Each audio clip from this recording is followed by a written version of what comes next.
Educazione e dintorni. Dove c'è un bambino, c'è un'intera società, con Francesca Corbella. A te la linea. Grazie.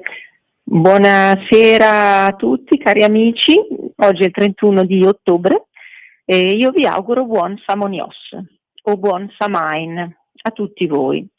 A qualcuno questa parola non dirà nulla probabilmente, ad altri accenderà un po' di fuoco della nostalgia dei nostri tempi di padanismo approfondito di qualche anno fa.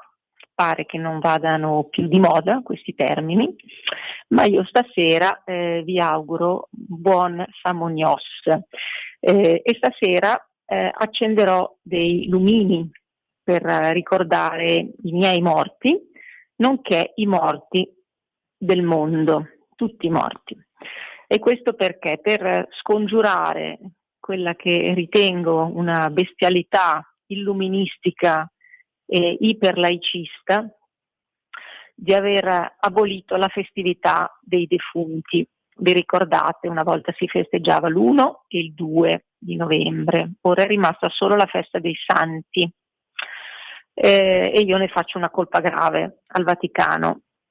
Perché questo ha permesso di favorire o di instaurare quella che è una carnevalata horror made in USA, che soppianta in modo veramente luciferino l'alto spirito mistico che era legato invece a questa giornata, che era quello celtico, quello cristiano, nonché quello di tutti i popoli antichi di tutta Europa, ma non soltanto, con cui si celebrava chi non c'è più e anche simbolicamente la fine dell'estate e l'arrivo della stagione più buia, più tranquilla, più di quiete interiore.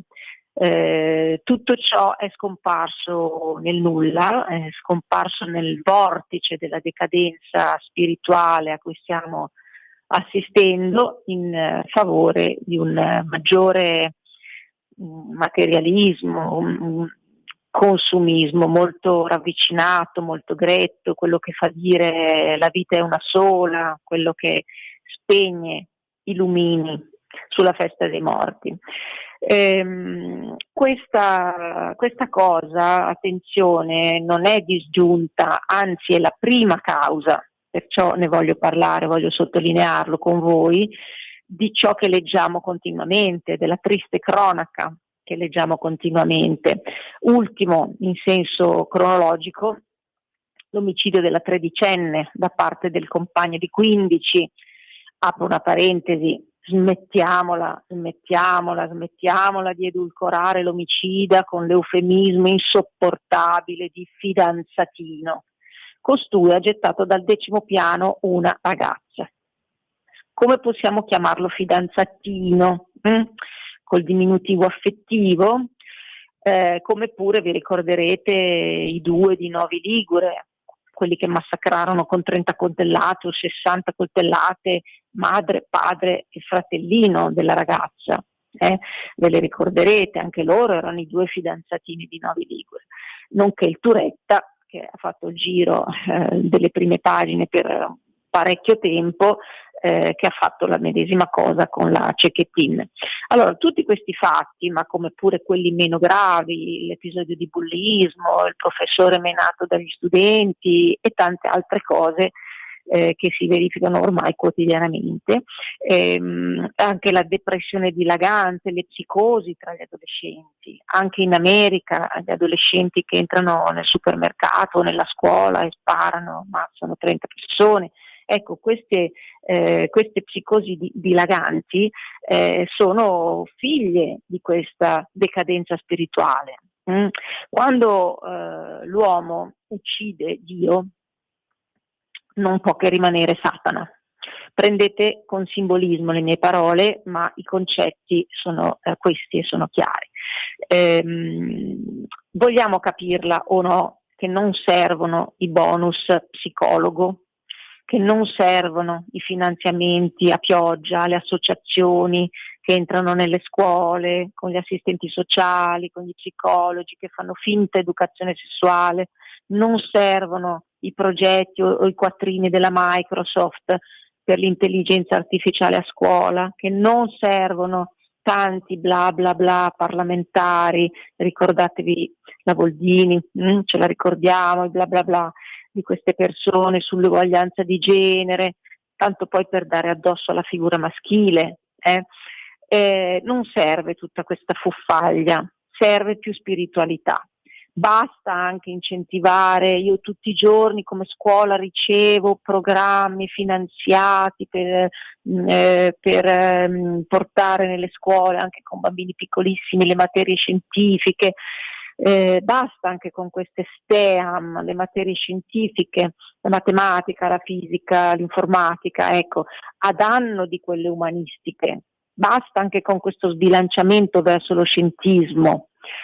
Solo serve ridare ai bambini, ai ragazzi, ma anche a noi adulti, se devo essere sincera, ma noi ormai abbiamo le spalle grosse, ci difendiamo da soli, ma serve ai bambini e ai ragazzi fin dalla scuola dell'infanzia, serve dare loro l'integrità umana, che è data dallo studio delle materie scientifiche, ma dalla speranza, dalla fede, chi è religioso, ma anche una fede in senso laico, il guardare al cielo, il sondare il mistero, l'accettare il mistero, il conoscere la morte come passaggio della vita, come passaggio vivo, della vita viva, che presuppone prima il conoscere la vita, con le sue regole, le sue bellezze, le sue difficoltà.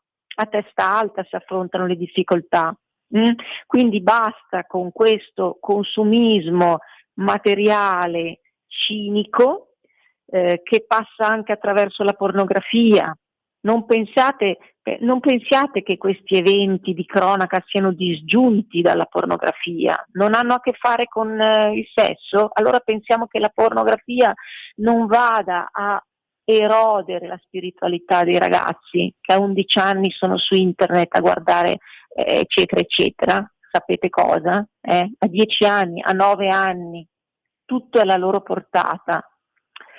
Questo va a erodere quella speranza, quella integrità umana che nelle fasi giovanili dell'esistenza, nella prima fase evolutiva, è fatta di sogni, è fatta di giochi, è fatta di bellezza, è fatta di mondo buono. Lo dicono tutti i pedagogisti. Leggetevi le cose che scriveva Rudolf Steiner sul mondo buono, leggetevi quello che scrive la Montessori. Ecco, il nostro mondo non è più buono per gli adolescenti, ma neanche per i bambini. Bambini che vengono portati al cinema, adesso oggi festa di Halloween, per l'appunto, non di Samhain, ma di Halloween, materialismo satanico spinto, vengono portati al cinema a vedere i film horror. Ecco, quindi basta con tutto ciò. Allora, adesso io voglio passare, voglio citarvi un altro fatto, tanto per spiegarvi come i fatti della cronaca non sono disgiunti da questo discorso dell'Halloween. Avete sentito parlare forse di questo film Il ragazzo dai pantaloni rosa, che racconta la storia di Andrea Spezzacatena, uno studente quindicenne vittima di bullismo a scuola, che nel 2012 si tolse la vita. Quindi una storia molto pesante, non è l'unico, ce ne sono stati tanti casi, una storia da tenere viva, da raccontare, e che è stata proposta in visione in una scuola media di Treviso.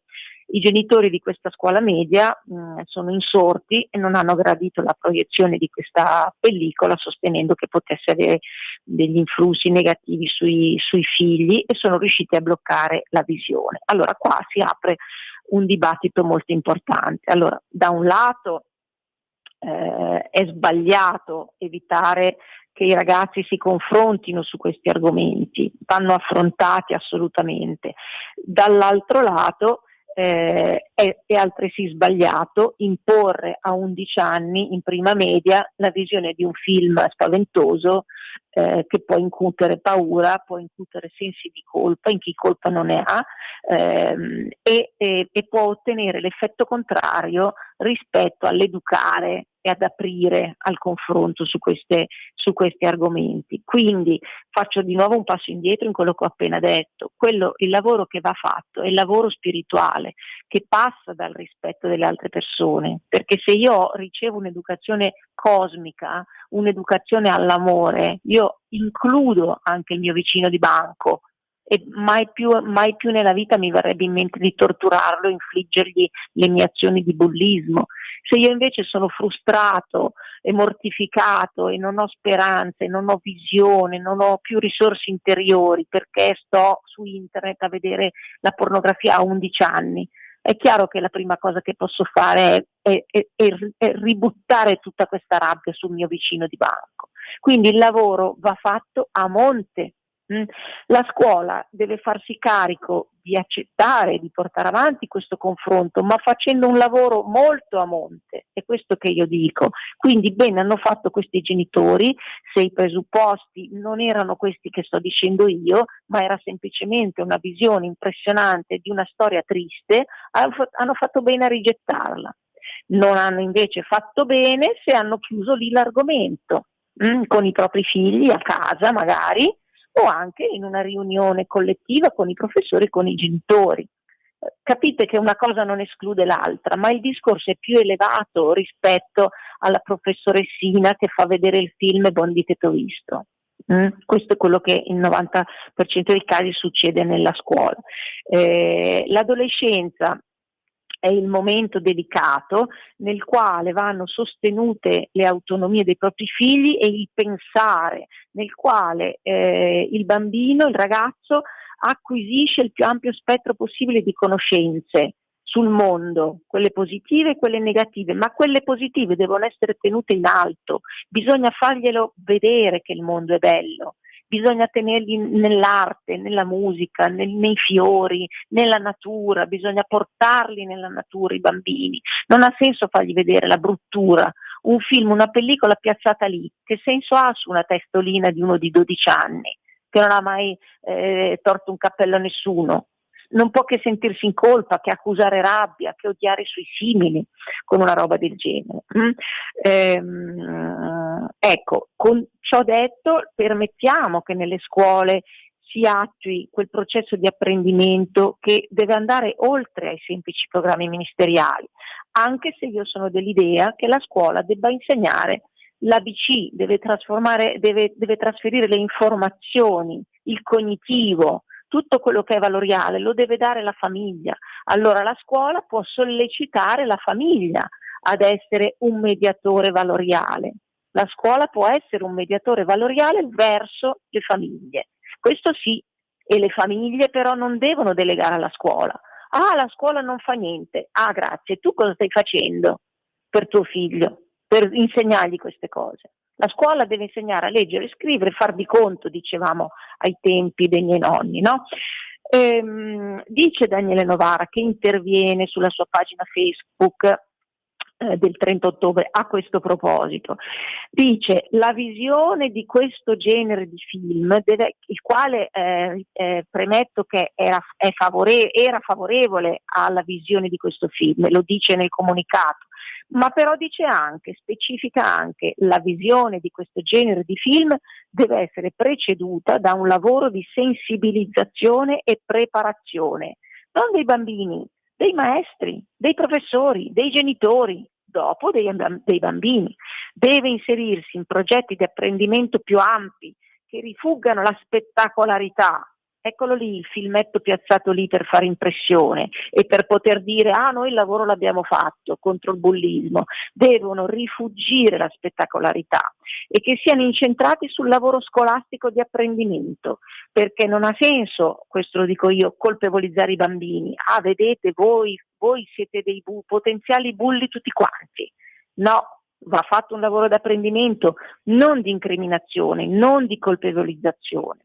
Non abbiamo bisogno di censure, dice Novara, ma di adeguati processi di apprendimento che abbiano la loro organicità e che si basino su discussioni, laboratori, lavori di gruppo e ricerche che permettano agli adolescenti di entrare nei problemi, di sviscerarli e di trovare il loro posizionamento rispetto ai problemi. Oggi assistiamo a un'adolescenza molto sbandata che confonde la gelosia con l'amore con la violenza. Poi la prossima volta leggeremo questa inchiesta che è stata fatta, pubblicata sul Corriere della Sera, a proposito della grande confusione che i ragazzi hanno nella testa. Quindi noi adulti li dobbiamo aiutare ad entrare nei problemi, sviscerarli e trovare il loro posizionamento rispetto ai problemi. I ragazzi devono essere aiutati ad avere idee al riguardo di questi problemi, né a lasciarli fuori dalla porta di casa o dell'aula, né a consentire che queste problematiche gli caschino addosso con invasione, con pesantezza, con sensi di colpa. Questo è completamente sbagliato. Questo vuol dire che l'adulto se ne sta lavando le mani. Vedete come siete bulli, vedete cosa succede quando fate i bulli, vedete cosa succede quando fate i cattivi a scuola, ecco che poi diventate così e si rischia che poi andate ad ammazzare la ragazzetta. Questo vuol dire lavarsene le mani pilatescamente. Invece gli adulti devono insieme agli adolescenti entrare nei problemi, aiutarli a capirli dall'interno, perché ci comportiamo così. E io vi dico, perché non abbiamo più Dio, perché non abbiamo più spiritualità. Dio è un'entità di riferimento alta, è un traguardo da raggiungere, è un punto di riferimento alto per tutta la nostra esistenza, anche per chi non è religioso, io l'ho detto tante volte. La scuola che ha paura, dice ancora Novara, non aiuta e l'apprendimento deve essere concepito come un percorso organico, non un susseguirsi di episodi. Mi ricordo, poi concludo, mio figlio quarta elementare, quindi completamente fuori dai programmi scolastici, la maestrucola Pidiota ha fatto vedere a tutta la classe improvvisamente, così perché era il giorno tal dei tali, ha fatto vedere La vita è bella. Ovviamente ha causato un pandemonio. Io ovviamente sono insorta perché è un film non adatto a bambini di 8-9 anni. Ecco, quindi l'ideologia di certi professori fa dei gran danni, non è quindi quando si dice un susseguirsi di episodi, no? Prima La vita è bella, poi il film sui bulli. Ecco, questo è un susseguirsi di episodi che solleva il professore moralmente, lui se ne è occupato, io ho fatto quello che dovevo fare, però sono rimasti bulli e sono rimasti nazisti, è così, l'effetto è questo, quindi non cambia niente, non ha un'efficacia di apprendimento o di insegnamento, non ha un'efficacia sociale, non cambia nulla. È solo un sollevarsi la coscienza ed è un'ideologia, e questa ideologia è quella che permea la scuola e che non aiuta, e lo dice anche Novara, la scuola che ha paura non aiuta, mette dei tamponi, mette le pezze peggiori del buco. L'apprendimento deve essere concepito come un percorso organico, casa-famiglia. Non esiste che la famiglia va da una parte e se ne lava le mani e la scuola va da un'altra parte e anch'essa se ne lava le mani. I risultati sono quelli che abbiamo sotto gli occhi, degli adolescenti e addirittura dei bambini completamente sbandati che confondono la violenza con l'amore, lo stalking con l'affetto e non capiscono più niente, oppure l'erotismo sano, bello, gioioso, meraviglioso con la pornografia. Questo è quello che attualmente la società adulta opera sui bambini e sui ragazzi. Bene, io sono stata molto tranchant, come voi mi conoscete, ma è un argomento pesante anche da portare in radio da parte mia che mi occupo di infanzia. Concludo dicendo: accendiamo tutti i lumini per i nostri morti, facciamo questo gesto di preghiera con fiducia. Ecco, poi mi concludo davvero, un invito per discutere anche. Guardate il video, lo trovate su YouTube, del nonno che balla. Stamattina in rassegna stampa ho ascoltato Semmi che dava questa notizia dal Corriere, un articolo di Gramellini, di cui salvo meno della metà, ma una parte la salvo. Il nonno che balla si intitola l'articolo, lo trovate su YouTube, è un giovane nonno aitante e in gamba, che ha inscenato un ballo di musica techno, rock, eccetera, davanti a tutti in occasione del funerale del nipote giovane quindicenne. Io l'ho trovata stupenda, un esempio di celebrazione spirituale, individuale in questo caso, perché quello era il linguaggio con cui questo nonno parlava con il nipote, che va accolta proprio come una preghiera, una bella cosa proprio. L'unico neo è che sia andato sui social un po' diciamo a mo' di spettacolarizzazione, ma d'altronde questo è quello che ha permesso anche a me di poterlo vedere e di poterne parlare. Naturalmente i ben pensanti sono insorti perché a un funerale bisogna piangere e basta, invece no, a un funerale bisogna celebrare col dolore, naturalmente il dolore non va nascosto. Quindi anche per questo nonno e per questo nipote io stasera accenderò i lumini. Buon Samonios, buon Samain e buon antico spirito celtico della nostra terra. Da Francesca Corbella è tutto, a giovedì prossimo.